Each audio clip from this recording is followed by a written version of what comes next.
भारत के chief of defence staff general Anil Chauhan ने शनिवार को पाकिस्तान के साथ हाल के तनाव के दौरान फाइटर जेट्स के नुकसान होने की बात स्वीकार कर ली।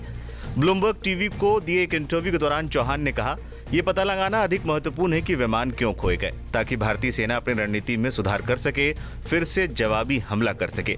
पाकिस्तान के साथ संघर्ष के बाद यह पहली बार है जब सेना के एक बड़े अधिकारी ने इस मामले पर इतना बड़ा खुलासा किया। इस पर राजनीतिक प्रतिक्रियाएं आनी भी शुरू हो गई हैं। कांग्रेस अध्यक्ष मल्लिकार्जुन खड़गे ने सीडीएस के बयान पर केंद्र सरकार को आड़े हाथों ले लिया है और कई तीखे सवाल दाग दिए हैं। खड़गे ने एक्स पर लिखा, सिंगापुर में चीफ ऑफ डिफेंस स्टाफ द्वारा दिए गए साक्षात्कार के मद्देनजर कुछ बहुत महत्वपूर्ण प्रश्न हैं जिन्हें पूछे जाने की आवश्यकता है। ये प्रश्न तभी पूछे जा सकते हैं जब संसद का विशेष सत्र तुरंत बुलाया जाए। मोदी सरकार ने देश को गुमराह किया है। हमारे वायुसेना के पायलट दुश्मन से लड़ते हुए अपनी जान जोखिम में डाल रहे थे।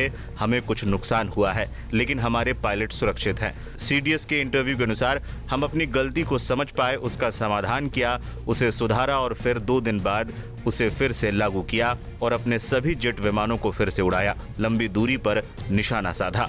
हम उनके दृढ़ साहस और बहादुरी को सलाम करते हैं। कांग्रेस पार्टी कारगिल समीक्षा समिति की तर्ज पर एक स्वतंत्र विशेषज्ञ समिति द्वारा हमारी रक्षा तैयारियों की व्यापक समीक्षा की मांग करती है।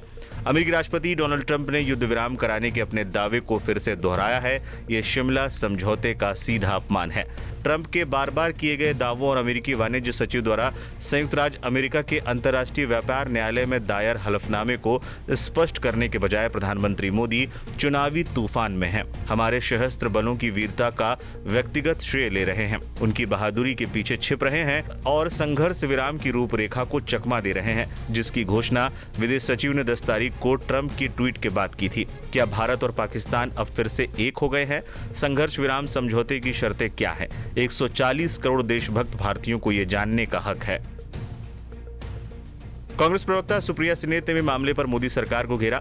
इंटरव्यू का वीडियो पोस्ट करते हुए सुप्रिया ने लिखा, भारत के सीडीएस जनरल अनिल चौहान से सिंगापुर में सवाल, पाकिस्तान से लड़ाई में क्या भारत के लड़ाकू विमान गिरे थे?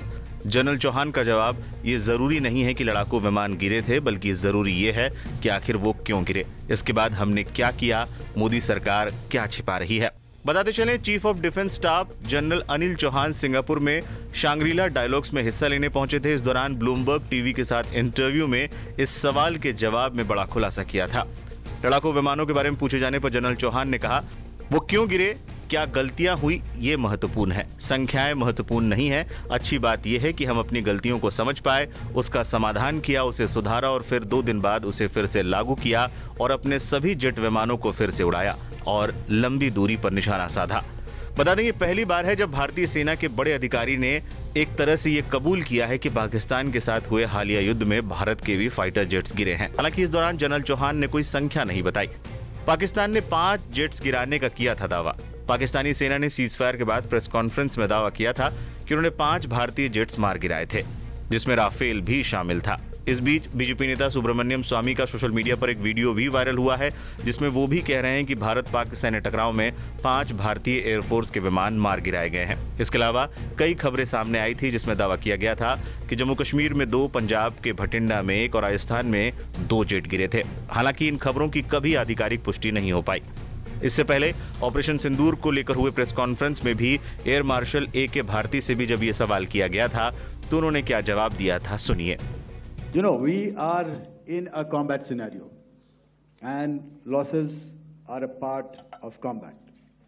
The question that you must ask us, okay, and indeed that we must ask ourselves, you inclusive, is have we achieved our objectives? Have we achieved our objective of decimating that terrorist camp? And the answer is a thumping yes. And the results are for the whole world to see. As for the details, what could have been, how many numbers, which platform did we lose? You know, at this time, I would not like to comment on that because we are still in a combat situation. And if I comment on anything, it will only be advantage adversary. So we don't want to give him any advantage at this stage. All I can say is that we have achieved our objectives that we selected, and all our pilots are back home. Thank you.